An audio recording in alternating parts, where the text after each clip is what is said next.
the largest crowd I had had on that tour. So I started with the Eastern tour. Next week I'm going to go west to see my friend. The topic you choose is about advances in dam design. So I'll try to do my best to talk about some advances. And I'd like to acknowledge before we start the corporate sponsors that allow that CCLT to happen. So these sponsors, as you see, they all come from Western Canada. And some of them are also partners in our NSERC Industrial Research Chair. And also I'd like to acknowledge the Canadian Foundation for Geotechnique, Mike Bozuzak, that is driving that sector, and that is also paying for most of the travel. Thank the local section here to arrange all the trips, and all that is quite appreciated. So let me start by defining design. You know, Rockfill dams, they need to be safe during all phases of construction and operation of the reservoir. And design is not completed until everything is in successful operation. So it may span several years. Basically, the design is not something that we do a lot with theoretical tools. It's really based on past experience, on judgment, and what we do is really that in our specs we try to select the materials, we tell them how to place the material, and eventually we hope that with a proper procedure that the dam at the end displays the properties in order to be safe. It's not the other way around. We are not saying we want a friction angle of 37 degrees and we want so that the stability is okay, you know. So there is a lot of empiricism, and that empiricism leads also to some conservatism. And now you will see when we go through the history of these dams that we do more analysis to somehow reduce the degree of conservatism. And so let me then explain what I mean by analysis. Analysis has really nothing to do with design. It's more to explain the behavior of them either during construction. So you'd like to know the settlement's okay, you know, things like what kind of stresses do we have in different zones. We would like to monitor the performance, and with these kind of ideas, then we hope that we can go for the next generation of dams we are building. We can add these into our judgment little box, you know. So the outline of my talk today really is to present to you a design practice review at Hydro-Québec. You know, Hydro-Québec has over 500 dams, earth dams, about 50 concrete dams. And the government of Quebec has also about 800 structures. And we'll see later, but since we had the flood in 1996 at Saguenay, in 2002 we came with that law that we have to ensure safety of these structures, both for floods and also for seismic events. And so this is really our driver, is that there is a law, and even sometimes the government cannot fulfill its obligation, and they are responsible for checking that we apply the law. But there are 800 dams. There are not many consultants that are doing these analyses, especially from a seismic point of view. So we worked quite a long time on the dams, and I decided that I would like to talk to you about the rockfill. This is the one thing, though, that you cannot bring in a lab. A rockfill that has 2 meters maximum size, you cannot bring in the lab. So how do we assign the characteristics or the properties of rockfill, and how do we actually do a selection of rockfill. Those are the issues we had to deal with. And I will talk about you, and then the rockfill really led us to study particle breakage. Particle breakage of an assemblage of grains. So there's no clays, there's sand, gravels, and rockfill. And you will see that particle breakage plays a big role. So that's something that is fairly new, although we studied particle breakage since the 1940s. But more at the beginning it was a curiosity, and then at the end it became quite an important topic in granular material. And actually your 2013 ranking lecture, is it Malcolm Bolton that comes? You are so lucky. This is my idol after Fred. Fred is my idol, but Malcolm is, you're lucky. I don't know whether I should come to see Malcolm, but he is one of the guys who studied also particle breakage. This is how we get to know each other. So then you will see that we were building new type of dam in Romaine 2. Romaine 2 is a new hydroelectric development in Quebec, North Shore of St. Lawrence.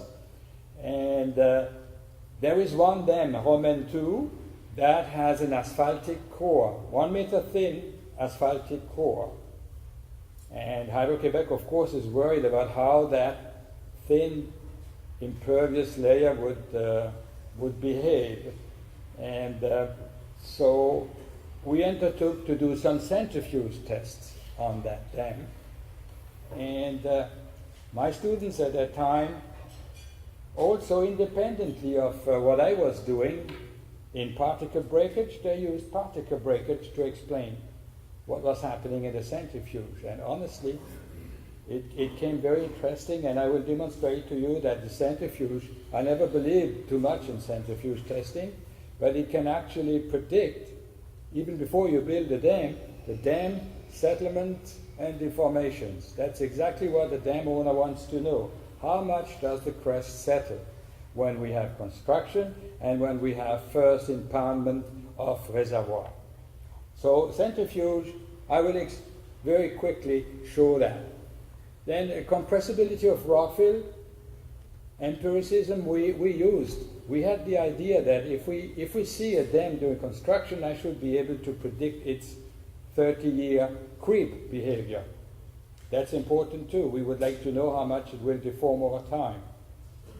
So we have developed a very a thorough review of data that is available. So just to show that we are not just sticking in the lab, we're also going to the field, which makes geotechnical such an interesting field. And then very quickly, because I think you're going to be tired by when I arrive there, but dams are also about seepage. This is the whole idea about dams, is we have to have a water retaining structure. But we have, nothing is impervious, so there is always seepage. And seepage can lead to internal erosion. But now you all know, I don't like the word global warming, but I mean, it's a fact that we have greater events of flooding. And we have noticed that we will talk about core overtopping, but not crest overtopping. So we know that we control the water level sufficiently well that we can not allow for water to flow over the whole dam. That's bad, of course. And so we have freeboards that are significantly important, like 3 meters. But we have noticed that sometimes we get core overtopping. That means we have flow on the top of the dam, core, and it can lead to contact erosion. So I didn't know nothing about contact erosion, so I will share with you some of the discoveries we made in that field. And then we have conclusion and acknowledgement. Right away, you know, this work, some of the work I did, but much of the work is a collaborations between students and engineers from Hydro-Quebec and even other people. So we share now knowledge that we have been able to put together for the last 10 years. We have two things, and this is how I got my money. You know, money is always difficult to get, so you have to be a salesman. And when you have existing dams, you don't do design, you do analysis. You do analysis of behavior, you do analysis of performance. And we do the analysis to make sure that we have, as I said, the minimum requirement to ensure safety because of the law. And as I said, Hydro-Québec is 500 earth dams as of 2013. Probably we can add Romaine 2 that is in operation since 2014. You know, at La Romaine we are building 4 dams, Romaine 1, 2, 3, and 4, and the last would be completed in 2020. That's when I retire. And we have also a government, organization that has their own 800 retaining dams. They are not big dams, but at least you have to ensure safety for all dams. And in fact, the smaller dams are probably the worst because they are not well designed, they are not well constructed, and they are often old, and they are left somewhere we don't even know where they are, and suddenly they fail. So they have a lot of problems there too. The new dams is more about design. So, as I said, the La Romaine complex is located across Anticosti, and we started construction in 2009, and it should be completed by 2020. And just so that you know, a dam, we have 3 types of dam in this country. Canada is a dam builder nation.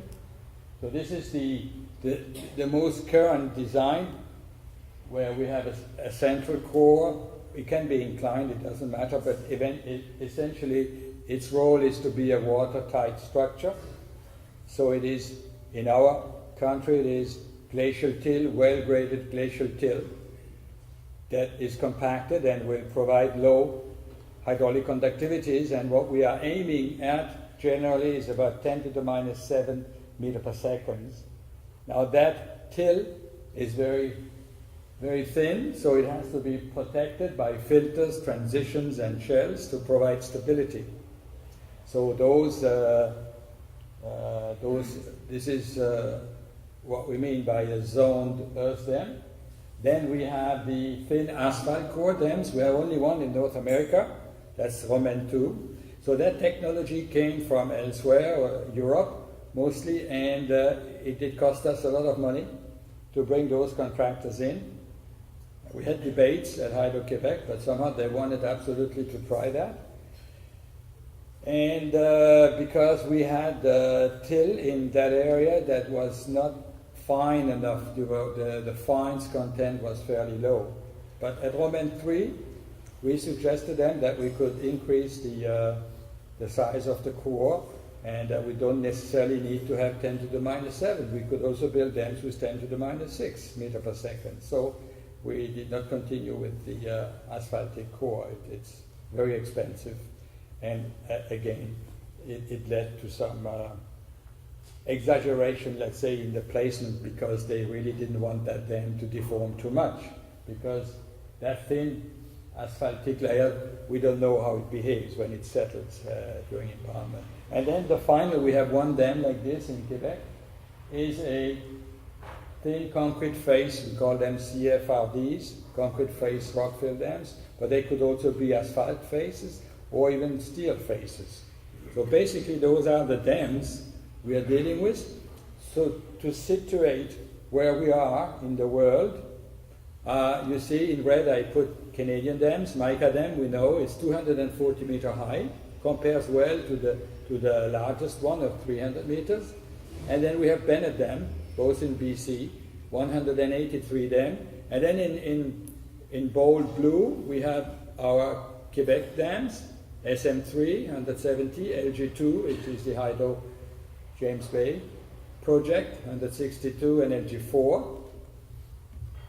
And when we look at the ACRD, the asphalt core dams, the largest one is in Austria, Finstertal, 150 meters, but Romaine 2 comes there with a good 112 meters. And finally, the CFRDs those dams, the Chinese build a lot of them, and the underdeveloped countries too, because I think it's the easiest, it's the most efficient, say, water retaining structure, because the whole Rockfill resists the push of the reservoir.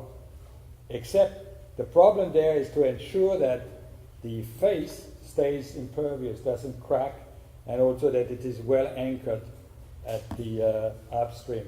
So the Chinese have developed a patented way to do the joints in the concrete, but not everyone. So these dams are tricky to build, but they are very efficient and very cheap. So Tulnustuk is the one we have in Quebec, is 77 meters. So Hydro-Quebec likes to talk about generations, and the design practice has evolved. You know, the first generation of them, as you see on that picture, was just simply dumping material down there. So we have an upstream. This is the upstream on the right-hand side. This is dumped clay, not even compacted. And then we have some sand gravel with the kind you see here, a little bit of a filter to get the exit. So this is really not so evolved. And those ones were built most likely before we had even Hydro-Quebec. They were built in the Gatineau and along the St. Maurice River. We have then second generation of dams between 40 and 69. And there we began to hire across Canada, you know, people like Tazagi, people like Casa Grande, and people like Peck, Biome for the clays, and but the consultant, they still were not really doing any big design. That they hired these well-known professors, and they were doing the design for them. And then we have the Bay James era. This is what we call the third generation. And at Bay James, we were building 220 dikes and dams. The difference between a dike and a dike may be as high as a dam, except the dam generates power and the dikes close the reservoir. So that's why we had to close the valleys around the reservoir. So we built over 220 structures. So we learned a lot from these construction period, and as you see on this picture, the core, you see the filters, you see the transitions, and you see the Rockfill, and you see the equipment is more sophisticated, and the compaction procedures were well described in the specs, and instrumentation began to enter into our normal habits, and then this led to the possibility for us then later to do analysis of performance. And finally, we like to think about what we are doing at Romaine as the fourth generation, and here you see that very thin asphaltic strip that is built at the same time that we place the two sand kind of supporting sections. So this, we had to hire a special contractor from Norway that has the technology to do it. And the bitumen was about, or the asphalt had about 7% bitumen content. So it's almost a self-healing material. So it can deform, even if it cracks, it closes again. So it's still, it's not too bad. And now if we do the design, it's a material placement specification. So what we have to do is to specify the grain size limits we want to use. So we specify the upper and the lower bound, and if it fits in there, then we say it's acceptable, we can place it. But still, if you have an upper and a lower gradation bound, we always had to deal with the gap graded tilts. That was always a pain, because we never knew these gaps in sizes. Which one do we take to ensure filter criteria and things like that. So it is not so easy to specify a gradation range. You almost should have added restrictions about your uniformity coefficients and things like that, but we are not there yet. This is one thing I always wanted to do, but somehow the contractor don't like it too much if they are too bound with too strict of rules. So we place them in lifts, 45 centimeters for the till. They are compacted with pneumatic 50-ton pneumatic rollers and probably four passes, and the moisture content has to be close to the optimum moisture content so that we can ensure a target density of about 97% of Proctor, standard Proctor. So that's how we actually build those dams. And the sand filters and the transition zones, they are built simply same thing. They are compacted. We have some grain size range, but there we aim more or less a relative density around 70% because we don't want that thing to liquefy when it is saturated. We don't want it to settle too much. So just as an information is the Rockfill. We specify maximum size as well, and it's often compacted with 9-ton vibration roller, 4 passes, and as we go from the outside to the inside, the grain size is decreasing, so that we apply the criteria of filter material to the next layer. But this is what we were doing, and in red underneath I just wrote what we did at Roman 2. And Roman 2 for a 60 centimeter Rockfill, we used a vibration of 15 ton. Just for your information, the Chinese sometimes even compact the large dams with 30 ton rollers, vibrating rollers, and they asked to do 8 passes. So believe me, that Roman 2 fill was really highly compacted compared to the other structures we had built in the past. So that brings me to particle breakage. just to assess the Rockfill properties. So as you know, when a particle breaks, and you see this later in my thing, but the particles, they have a contact, so they have a chain of force. So it's like loading them by very concentrated loads at 2 points, say, or 3 points, and they have a tendency to split. When they split, that each part can fall in the voids of neighboring material. So that then leads to settlement of the dam, because the particle did split.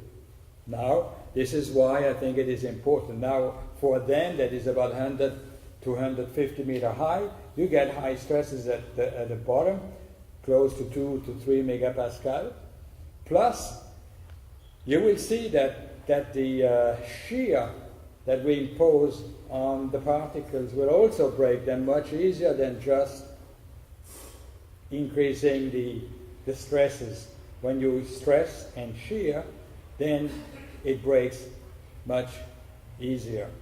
So whenever you have materials that have different rigidities, such as the filter zones, the transition zone filter zones, and the core that is in fact very compressible, you get concentration of stresses, and you don't really know what you do to the filters when they are being sheared, when the relative displacement is different from one material to the other, because they are so different in compressibility characteristics. Some of you certainly know about the arching effects when the core that is too compressible sits on too densely compacted filters, so they hang up there, and we don't like that for hydraulic fracturing. So this is about the idea about these stress concentration problems along the zones. So when you test a single particle, here we have a spherical particle, but then we also have shown a particle of angular shape. Basically, you will split them by tensile failure. It's like the Brazilian test when you test concrete cylinders. And here you have a nice view about these. Those are the planes, just one plane, so it's split in two in here. when we measure the load, then we see that you have to take the load at failure when you actually see that you split the sample. So you can have peaks a little bit before because you get a little bit of crushing at the contacts, or you get a spalling, things like that. So, but you'd have to take the load at the when the sample really splits more or less in two. So when we plot these strain size strengths versus particle size, first observation you have is that the strength increases as the particle size decreases. But that we could explain several ways. I mean, one is because the defects as the size of a grain increases are greater. When you split, you really do fracture mechanics. So you get a crack propagating through localized stress concentrations. So if we have smaller sizes, the strength goes up, and it's a logarithmic progression or exponential progression. Now see, when in Rockfill, when you are somewhere around here, the strength is very low. So Rockfill is very sensitive to particle breakage. So in the literature, and Malcolm Bolton did a lot of these tests, so he has shown that tensile strength is not only a function of particle size, but also of mineralogy, and this makes sense. You know, if you have a quartz sand and we have a limestone sand, the strength will be different, simply because we don't have the same mineralogical bonding. So we see that quartz is a fairly strong material here. You see that limestone down here is much weaker. We also see an angular glass compared to a glass bead. There is also the effect of shape, because the stress concentration works differently. For a spherical glass bead, then we need a higher load to initiate crack propagation. So, now that we know that a particle can split, we have to look at the assemblages of particles. And how can we study those? Well, we have several tools in geotechnical engineering. We have oedometric compression. We have small cells and large cells, because as we want to increase the size of the samples, we need larger cells. That creates a problem of loading, but I will not go into that design. And we have also triaxial compression. What a triaxial compression allows us to do is to apply a deviatoric shear stress up to failure that we don't necessarily do in an oedometric cell. We still have a static bias, but we don't go to failure. This is a little schematic that illustrates, how the chain force work in granular material. There is a point-to-point contact, and depending on many factors, anisotropy and things like that, the chain force can be stronger in one direction or could be more concentrated. Here we have shown that it goes quite nicely around it. But it will lead to, say, fracturing and fragmentation. Here we took some stones from Romaine 2, and just to illustrate, initially in an oedometer, you see the stones. Nice. Nicely, you see the voids of the particle. This is fairly uniform. And when we have done our oedometric loading to 200 megapascal, this is what you get. So you really get splitting and crushing. The thing now, as you will see in a few minutes, is that we are interested in the evolution of the grain size curve with the amount of loading. 200 megapascal is not something we use in engineering practice. The point here is that we would like to study the physics of that, so that we can then generalize the behavior and come back to our engineering range that is only 3 megapascal. But even at 3 megapascal, you see, we still have generated sufficient grain fragmentation and generation of fines. There has been a lot of studies about these things in filters, because in the 60s they asked themselves, does particle crushing change the filter criteria because we generate fines, and indeed it does, but it also changes the permeability. So recently in Peru they were building a 600 meter high tailings, and they were really worried about the crushing for 600 meters of tailing because it was built along a slope. So you can see that the grain breaking issue is there from a practical point of view. So let me just tell you very quickly the past finding on grain crushing. At that time they called it grain crushing, but as you see it is not really crushing, it's not crumbling down, it is really fragmentation, so I prefer grain breakage. And the names that I listed is really to give credit to all these guys that have studied that. Marshall was a good Mexican engineer and professor, and he did that in the 60s.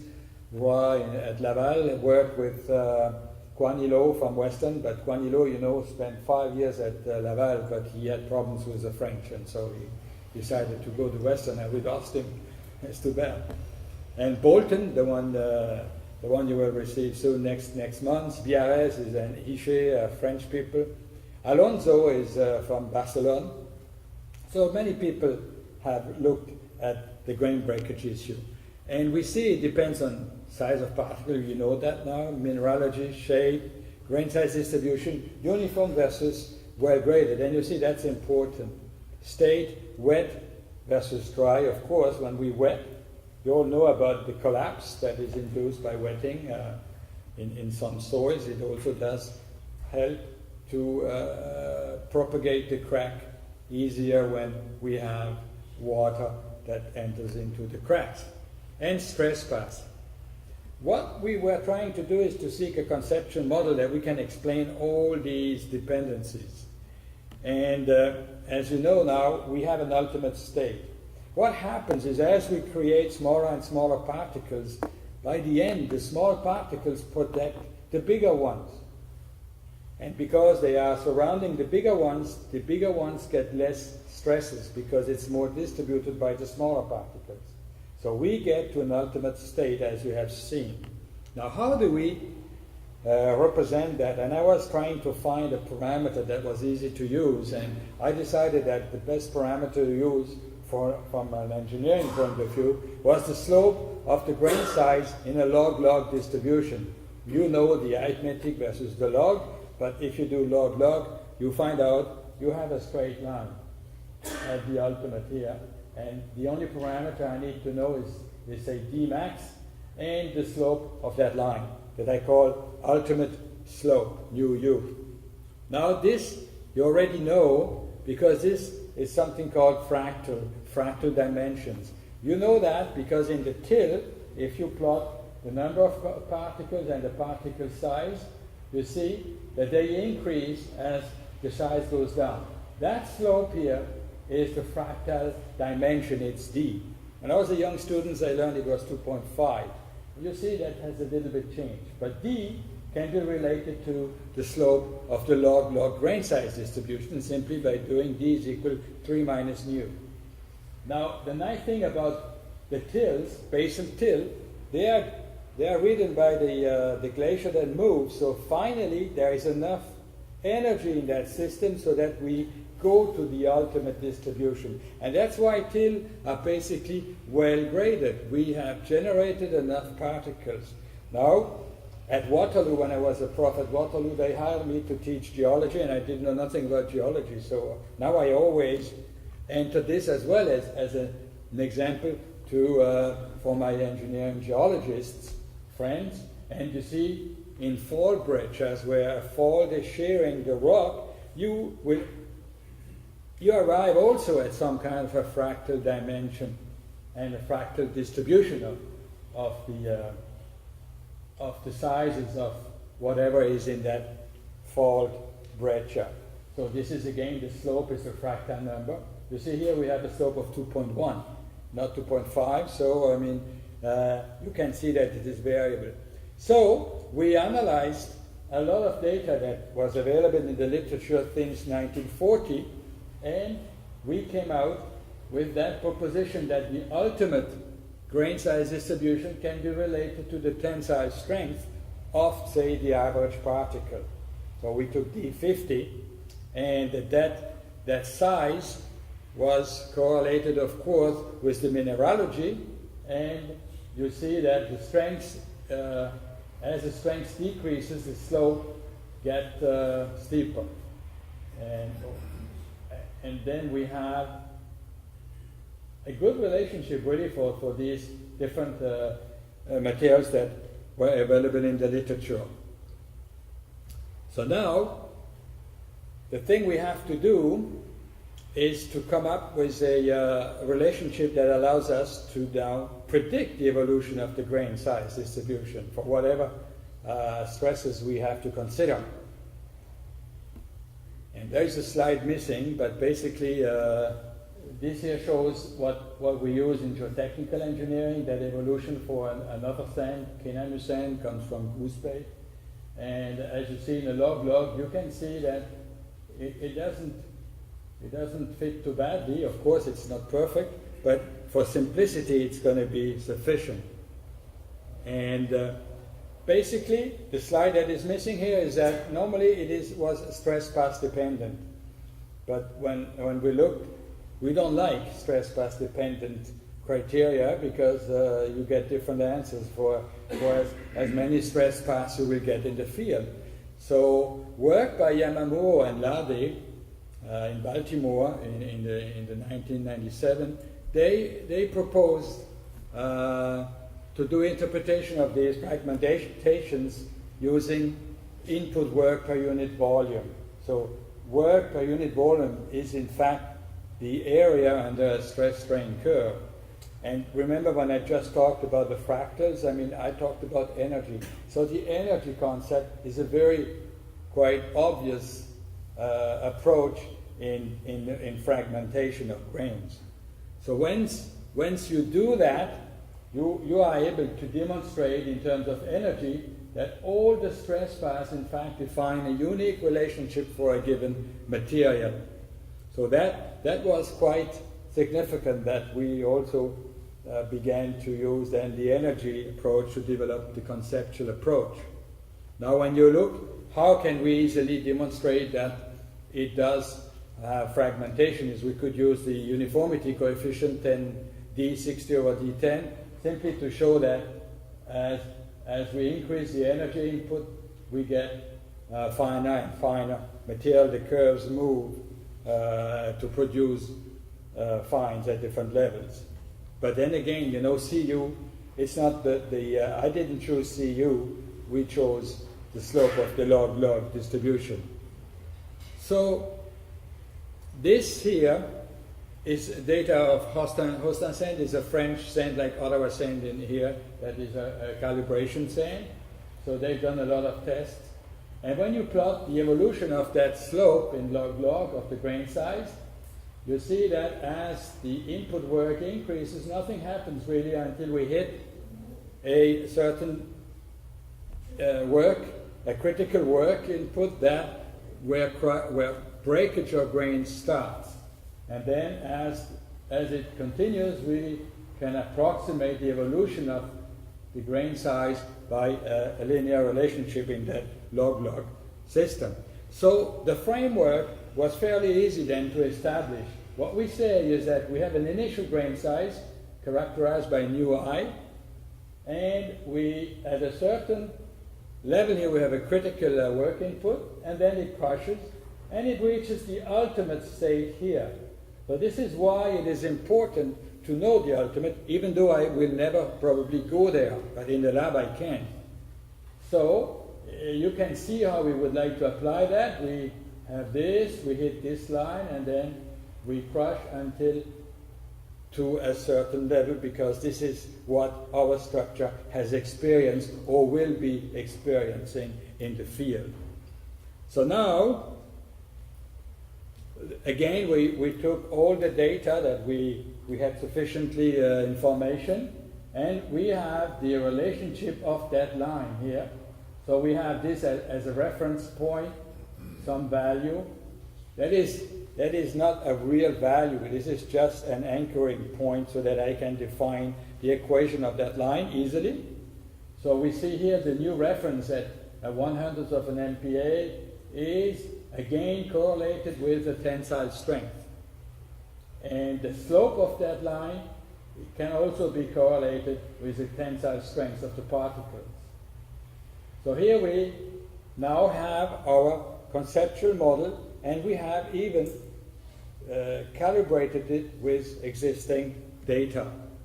And when you use that for sands and other materials in the lab, you can predict the evolution of the grain breakage with input work.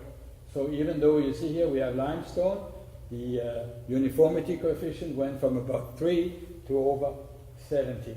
So that shows that limestone is a fairly weak material and that it crushes quite more easily than a quartz sand would do.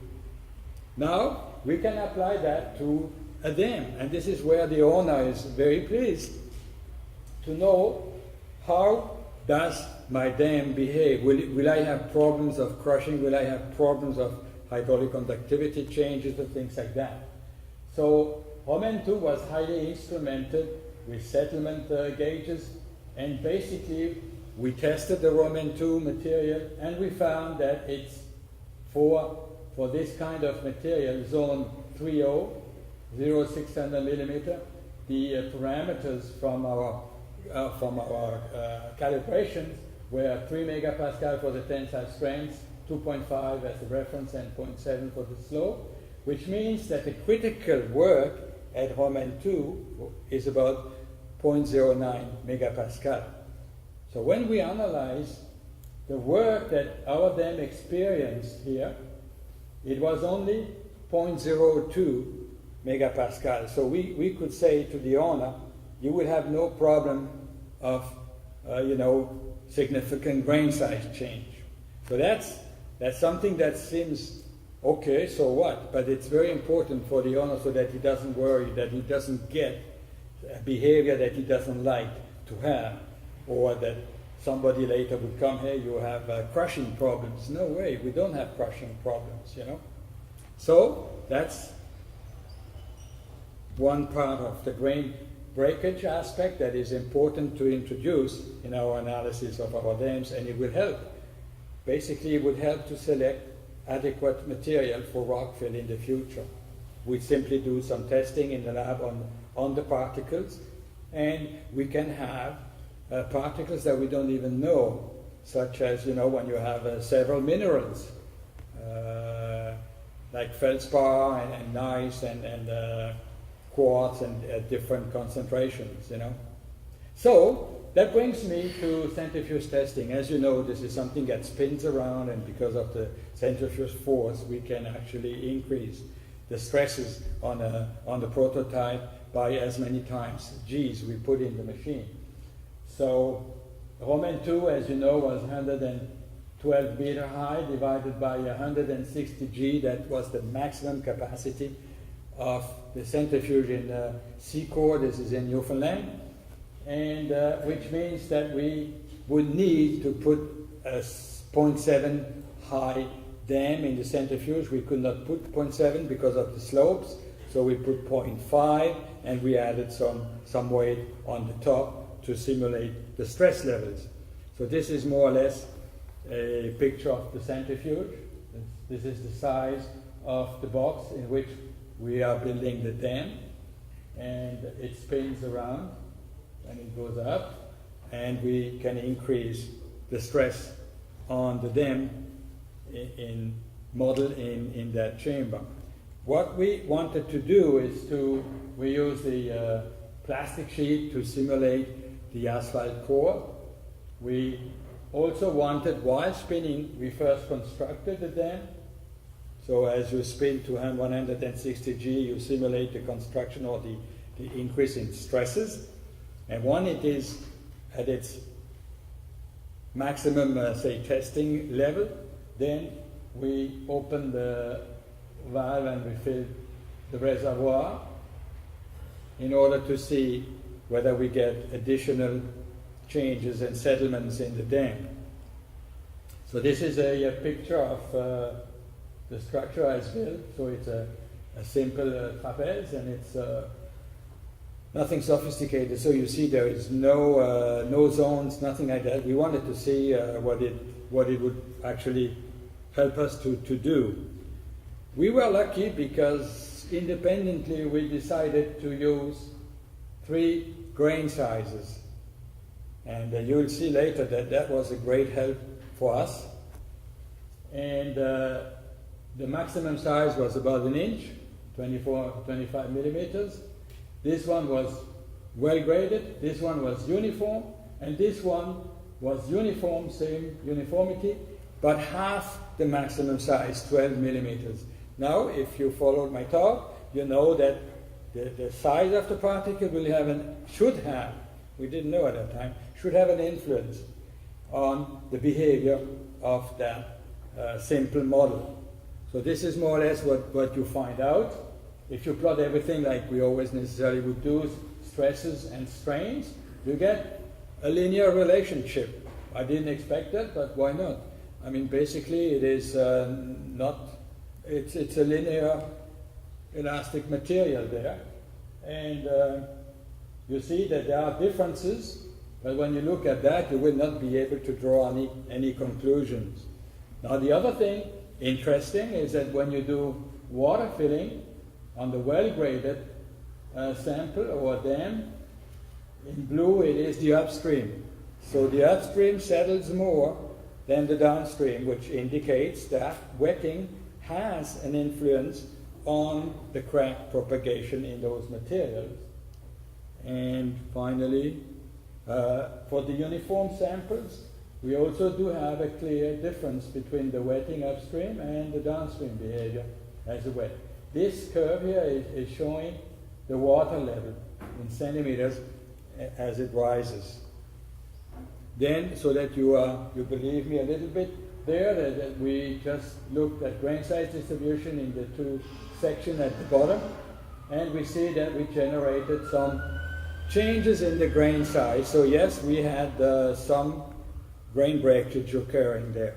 Now, independently of the work that I was just presenting to you about the conceptual model, my students also began to look at what Marshall did in the past, and he found that in fact the tensile strength could be related to the inverse of root square of the size of the particle. So I let him do what he wanted, and when we looked at the results afterwards, we found out that the strain, or if you want the relative settlement of these models here, could be directly related to 1 over root square. That came directly from the idea that we just said, that the particle can split. And so, because we use 3 different soils, you know, we can see a nice relationship between relative settlement of that structure and kind of a size effect of the particles. Now, the particle he took was a representative particle. It was not D50, it was a weighted particle, but it's close to D50. But why didn't we take D50? It's because when you have a well-graded distribution and a uniform distribution like we have here, these two would have the same D50, but in fact they have a different, that's the DM. D50 is the same, but you see, in terms of the weighted diameter, we can take into account the distribution of the grain size. And the same has been done for the upstream wetting and for the downstream wetting when we had reservoir filling. So now, so that you just know, when we were in the centrifuge, we did compact those samples to about 93 relative capacity, because you cannot hit like crazy on these boxes, of course. So we had 93%. Keep that in mind, please. So now we go back to Roman 2, instrumentation. We had some horizontal inclinometers, vertical ones.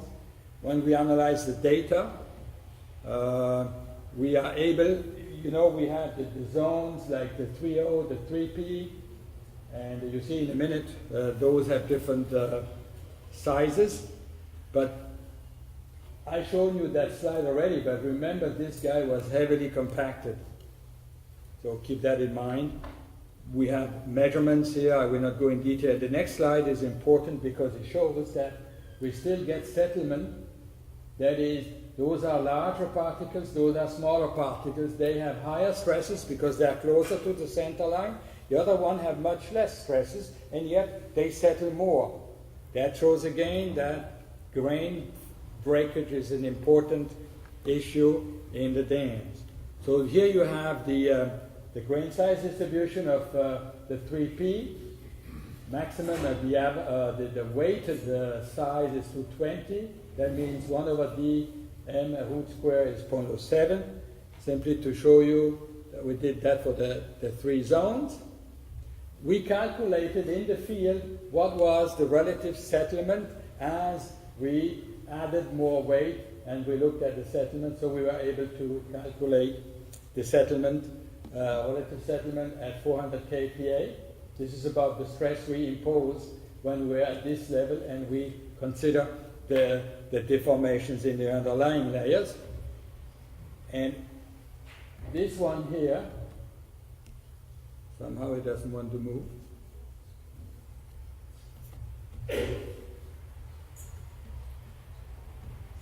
Oh, is that thing frozen?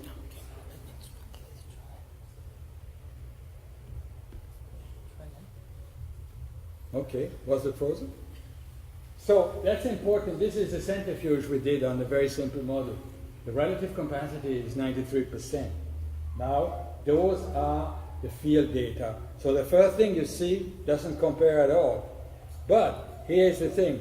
We also, with the centrifuge, wanted to see what is the influence of density. So we did several runs to find out a calibration curve between relative compaction and the corrections we should bring to settlement. When you imply those, you see that this is the centrifuge, and when we see that, let's say at 100%, that would be the line we should have obtained with the centrifuge, and it's very close to, in fact, the data we have in the field.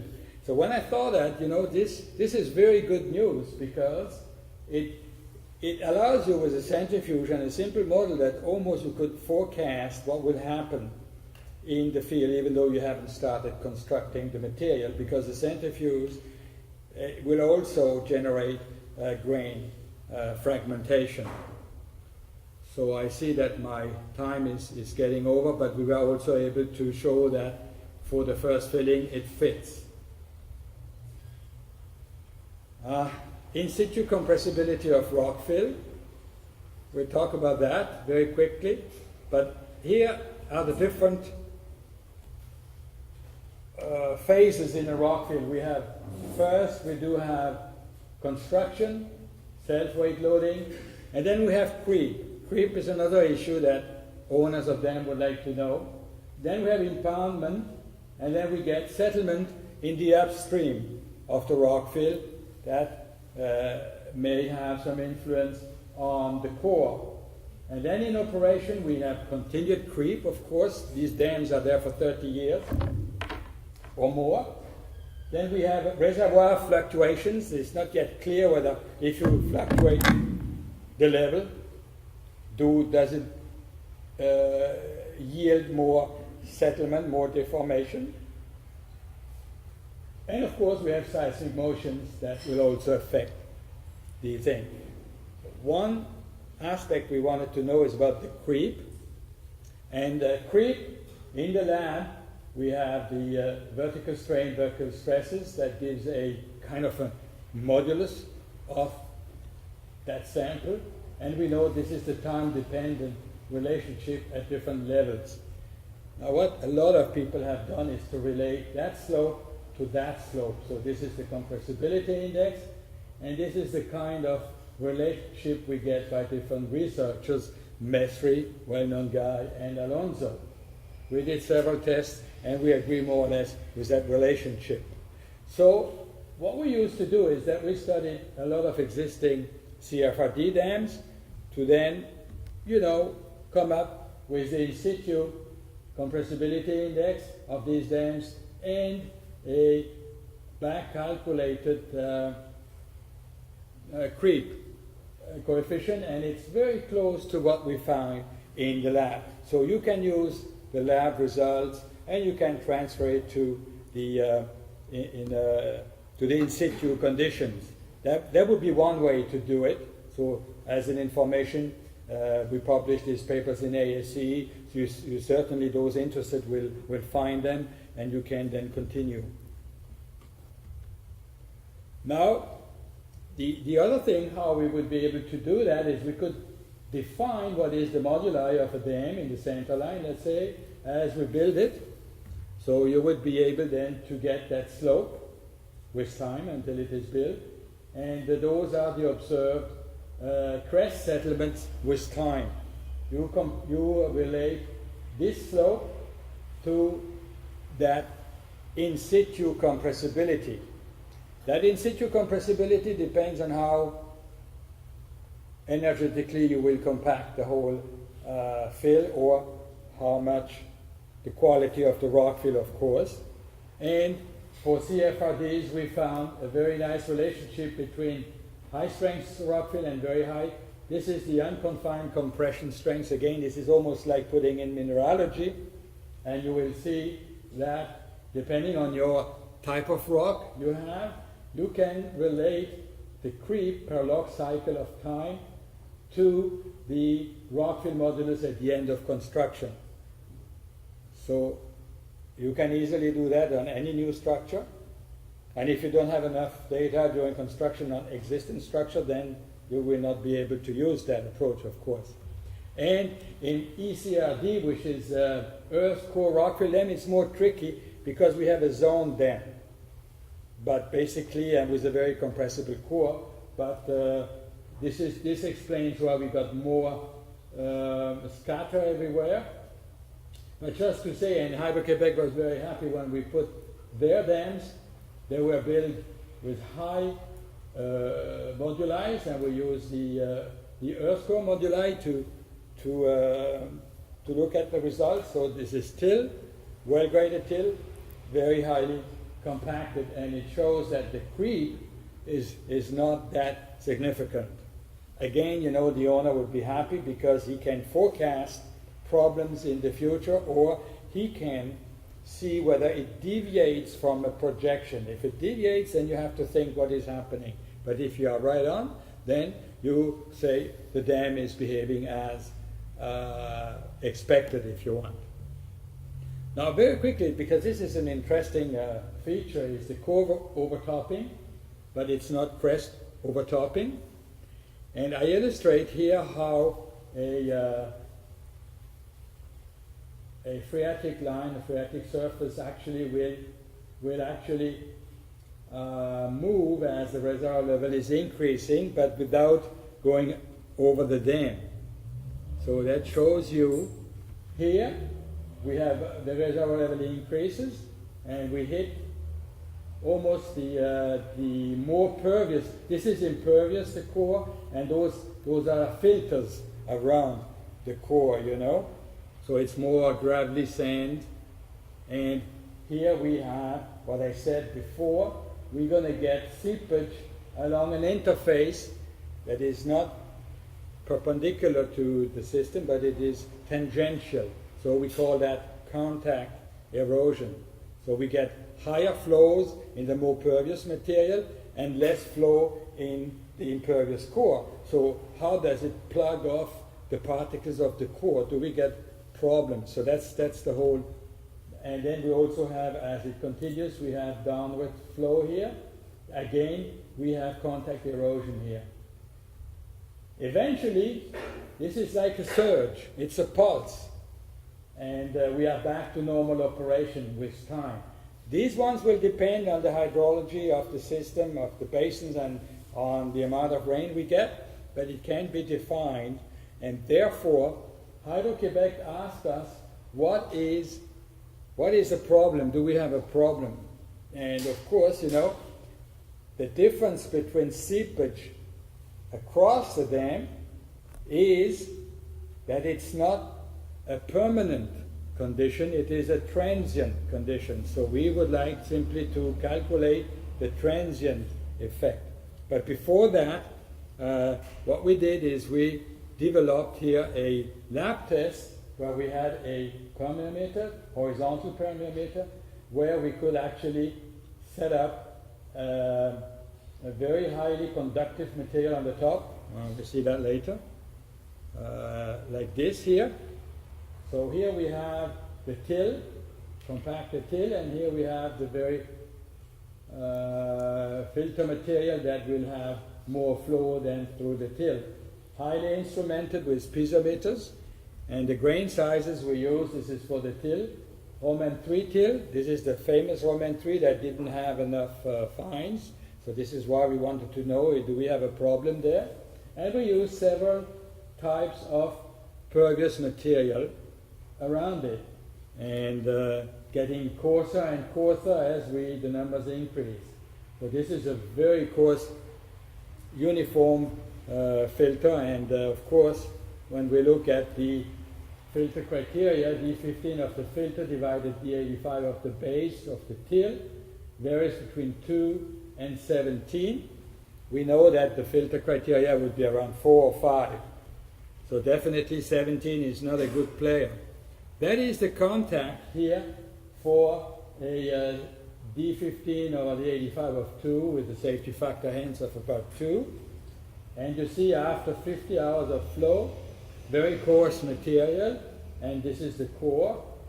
There is the interface is very nice, no problem whatsoever, and it behaved quite nicely.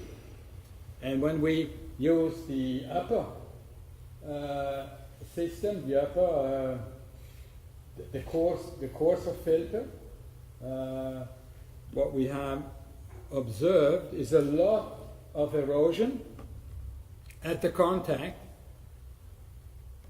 but to our surprise, it did stabilize.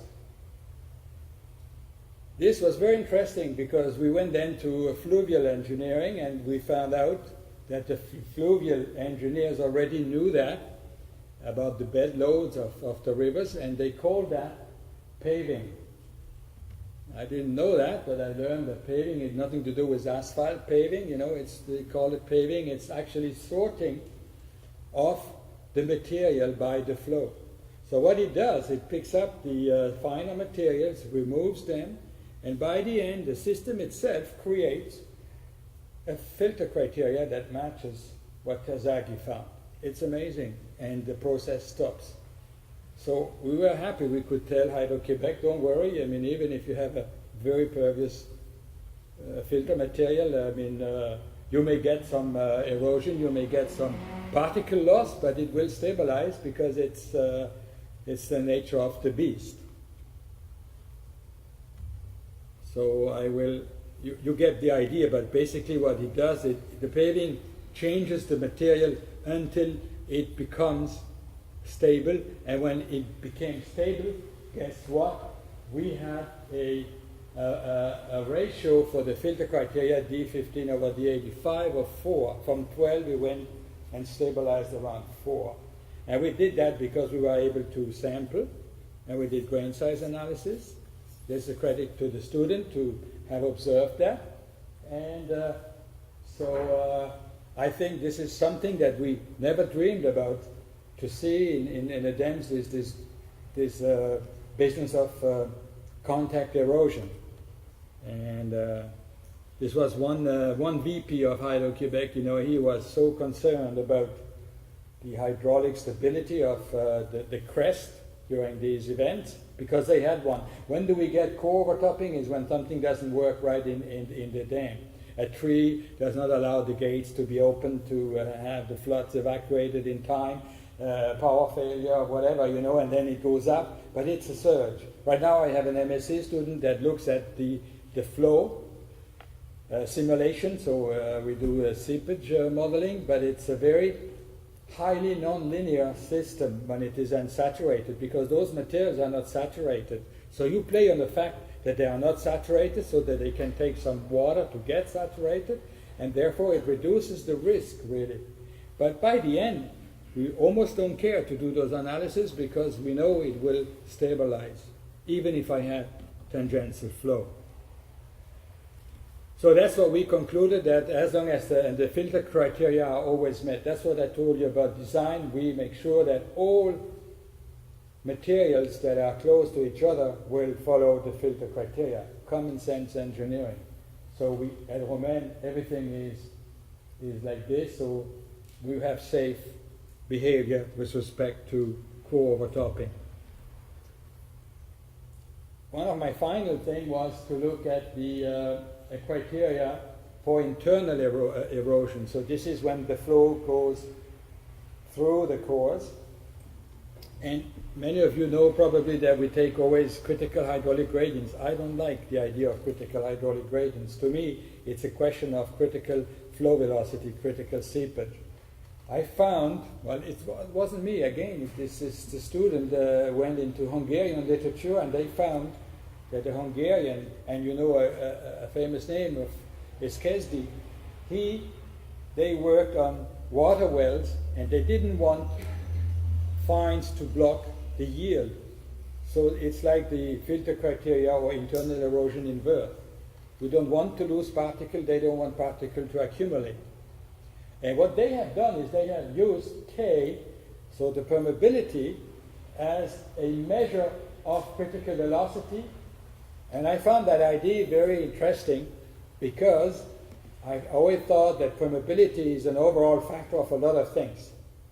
So I like that, although we could argue for a long time that because the RC exists, we have V is equal to Ki, that everything is linked. Now I disagree with that. You're right, but I still disagree because the way I see permeability is more as an overall measure of the way tortuosity works, the way that I have my flow velocity going through the pores. So those who know me, I use that because this is how I feel, you know. But we propose that, and I don't know whether a lot of people will follow that idea, but we analyzed a lot of available data, but only available data that we could trust. You know, when I say we could trust, is because we have all the information about everything. When it started, when we had the onset of particle migration, things like that. And you will see that the critical flow velocity at which the particle migration starts is increasing when the hydraulic conductivity increases until we reach a maximum when the flow begins to become turbulent, you know, when in fact laminar flow is not anymore prevalent. Then in green is the zone where nothing will happen because particles and the flow that they are subjected will not be able to lift them off and to move on. And so this is when they would propose that critical velocity criteria here to use in our dams. So just as a matter of information, coming back to what Fred Matic always likes is to have archives. Now we at the Hydro-Quebec, because of control data, they have to measure things like density, they have to measure water content, and they have to measure fines content. When you do that, you can use geostatistics to somehow come up with some indirect measure of hydraulic conductivity. And when we did that, and we compared the actual flow velocity in that dam, this is what we obtained, although the hydraulic conductivity was quite variable because a dam is a variable structure. It's a heterogeneous structure, nothing to do with homogeneity. But what is interesting is that for the first time, you can somehow give like a safety factor for internal erosion. This is the critical velocity, and all our data in that dam plot way below. So basically, we could argue for a long time, I mean, are those estimation of hydraulic conductivity sufficiently accurate, but basically this is an idea that one could use to assess the stability for internal erosion. And what I would like to do in the future is almost having a color coding. Green for it's okay, and red is we have a problem here of erosion. And that color scheme would be a function of the width of the core, of the height of the reservoir, things like that, that actually will influence seepage.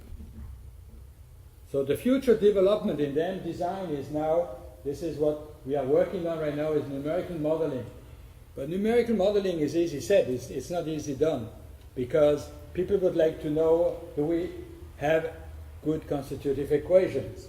Do we have the proper software, the simulation code? If you and I will do the same dam, do we get the same results? Normally you should if you use the same input parameters, but this is not done. Then also, all our codes are calibrated on existing dams, 100-meter high dams, 150-meter high dams. Hydro-Quebec people ask me, so if we build a 250-meter dam, have you confidence in your models? So I had to say no, because they are not calibrated against 250-meter high dams. We don't know yet.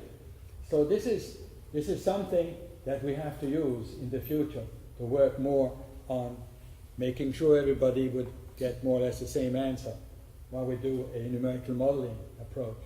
Seismic design, we are still far from knowing what we have to do there, especially we will work very, very strongly on principal stress axis rotation, because as we cycle, these axes rotate, non-coaxiality between stresses and strain. They are not, like in a triaxial test, aligned. The strains and the stresses are aligned. But we could talk a long time about Bishop's paper on the relevance of triaxial testing in geotechnical engineering. That's not necessarily relevant, because we have not triaxial conditions in the field. And then we found that plasticity during unloading is a whole new can of worm that we have to open and we have to investigate. In conclusion, that we've shown that we can assess more or less Rockfill properties now with grain breakage, include scale effects. The centrifuge data can be useful if it's properly analyzed and corrected, and we can have Rockfill creep deformation based on actual construction data.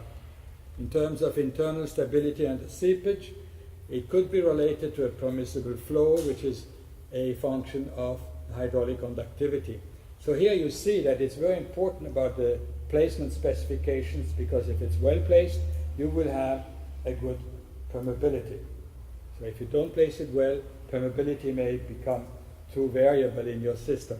Geostatistics is an excellent tool, and conditions for no contact erosion during core overtopping is simply use the same filter criteria as for internal erosion.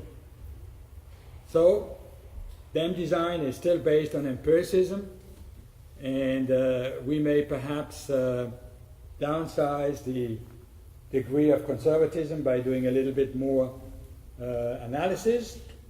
When we do analysis, what we always said, we use the 3M approach: material, modeling, monitoring. But since the government said recently in Quebec that they will not build new dams, I added this little guy, M, for maintenance.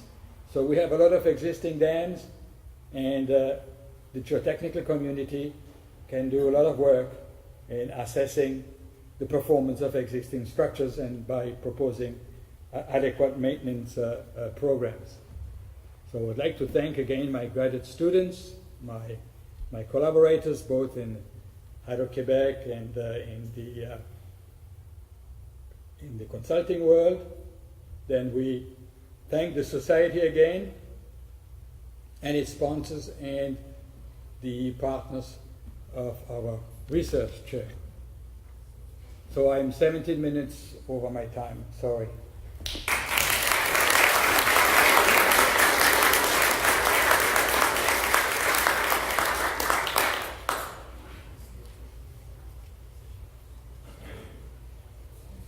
Now there is questions.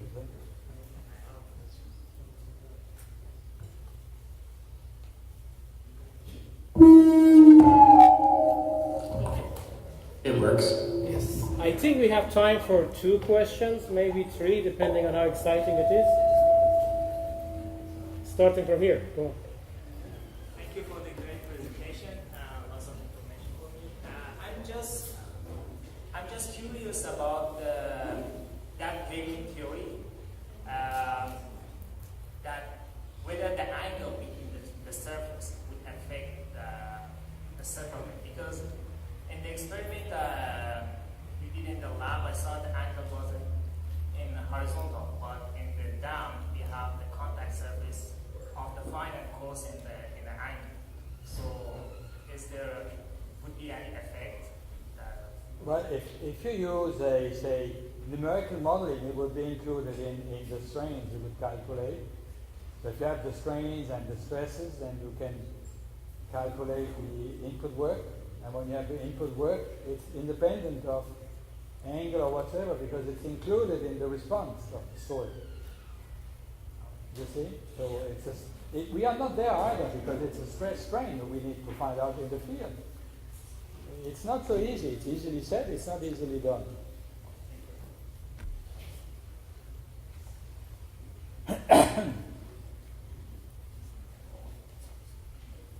Thank you for your presentation. I have a question about the elastic modulus. Have you looked at the influence of the particle breakage on the elastic modulus of the Rockfill material? No, we feel it's included. Mm-hmm. So you actually looked at the particle breakage in the framework of the creep, or just... No, but also in the framework of how the dam would respond to the loading. Mm-hmm. Now, one thing I haven't said, and I haven't really done, is that when I looked at the Roman 2's dams, I took the grain size of the material as placed. There has been already crushing in there because I input energy or work by the compaction. So that's an interesting field to investigate. But I didn't bother to do that because it already gives me a starting point by having the slope of the log grain size distribution lower. And when it is lower on that slope versus work, then you also can move further before you do the crushing or the breakage. So if you have uniform material, that initial value goes much higher up and you get crushing right at the start. So there is an advantage of using one well-graded Rockfill, or as graded as possible. And this could be a research field to see how compaction changes the grading. Yeah. But everything ties in, really.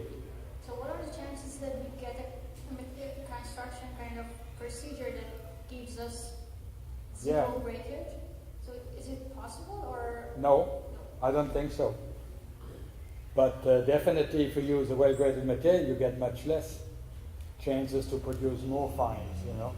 So just the last question, have you applied the proposed method to the design of Roman 2 in terms of the energy method? The energy method just to predict that you will not get further changes with the type of stresses the dam will now experience. Okay, thank you. We're going to have a third question once we ask 3. Yeah, okay. Okay, Dr. Konrad, thank you very much. Wow. On behalf of Canadian Geotechnical Society, Southern Ontario section, I would like to thank you for the great presentation. Merci. Thank you.